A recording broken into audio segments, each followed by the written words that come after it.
Get to Ben, who's trying a much quieter day today than we endured over the weekend. We like it that way. Much better news than when I was standing here on Friday and Saturday, that's for sure. But the thing that we're watching tonight are the winds. They're not that bad out there right now at 7 miles an hour, but there'll be just enough of a breeze out there to make it feel noticeably chilly in the morning. Here's your 4-zone forecast. We're going to start things out with wind chills tomorrow morning. In the city, we're generally looking at low to mid 20s, maybe getting into the teens there in West Bloomfield. And in the south zone, we'll see a lot of 20s again for wind chills tomorrow morning as well. Maybe starting to dip into the teens well out there to the west in parts of Lenawee County. But when you get into the west zone, we're seeing a lot more of those sub 20 numbers. Chelsea, Manchester, Howell, all in the teens, barely holding on to the 20s here. Novi and Canton close to 275.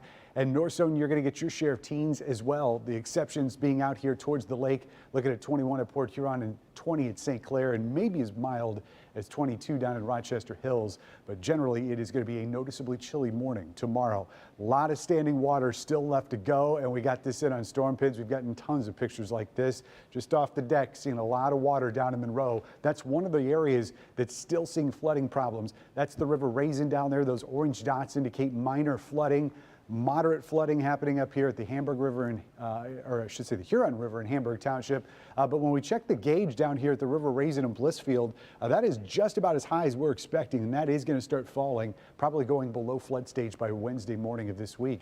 So not much to look at on the satellite. We've got one system trying to get together that's generally going to go north of us. So tomorrow morning, maybe after the commute, we'll see a drop or two, maybe a bit of freezing drizzle or a snowflake. The moisture amounts are going to be very light, and most of us won't see anything.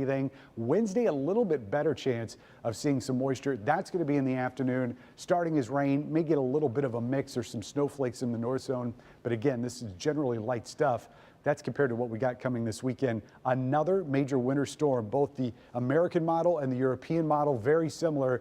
And I've tried to think of a way to break this to Kim, but the Euro did not get 100% on its test this weekend. No, had way too much ice, as we were all telling you about. But this is mainly going to be snow over the weekend. There is going to be some rain mixed in. The good news is it looks like any freezing rain and sleet is going to be a very minimal part of that. 29 tonight, 49 on the high side tomorrow, and that is as good as it gets temperature-wise. We are going to slide. In fact, once we get on the backside of this winter system this weekend, that high of 28 on Sunday may be our new reality as we get into the extended part of this forecast. Yeah, that was due to happen, I think. About time, yeah. Yeah, thanks, Ben. All right, Bernie's up next with more on baseball's big cheating scandal. That's next.